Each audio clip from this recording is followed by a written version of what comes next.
यही नै पनि भूकम्प आयो भने के गर्ने भन्ने बारेमा हामीलाई ब्रिफिङ भएको छैन। आगो लाग्यो भने यहाँनिर खोइ हाम्रो फायर एक्सटिङ्ग्विसर त्यहाँ देख्दैन। मान्छे संसद यसरी रोकिराखेको छ, प्रधानमन्त्रीको माग भइराखेको छ, के भन्नुहुन्छ? आउनुपर्छ त प्रधानमन्त्री। सुरुमा पक्ने क्यान्टिनको खिर खाउँ न।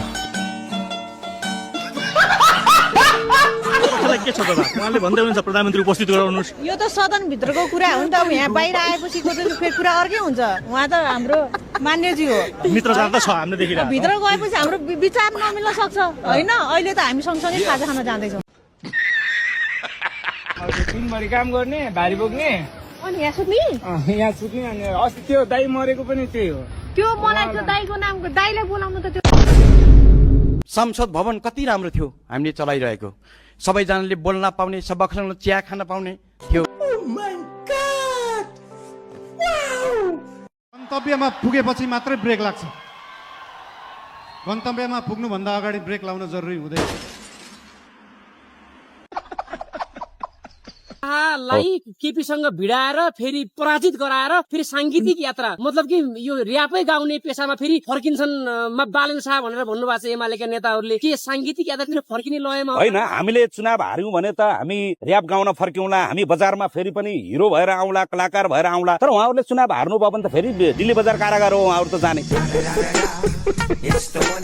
गफ गर्नुमा हामीलाई विश्वमा कसैले पनि भ्याउँदैन।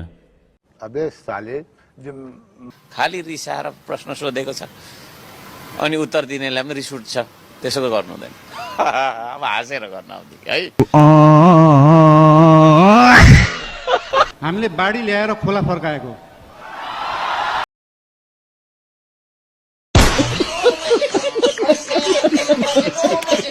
सुन्ने धैर्य गर्नुहोस् न। मान्य सदस्य एकहोरो बोलिरहनु भएको छ। मान्य सदस्य हर्कराज राई। ओ भाई मारो मुझे, मारो मारो मुझे, मारो मारो। जेनजीको आन्दोलन अब एकजनाले बोले न त गएमा खै छोड्नु।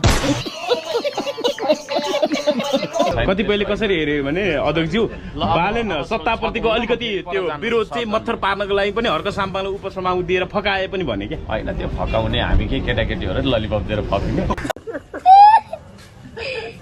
त्यो सदनको टिचर हो म, बुझ्नु? त्यो सदनको टिचर हो म। अब 3 दिनका लागि सबैजना चितवनतिर लागे। अब म चाहिँ सिंहदरबारतिर लाग्नु।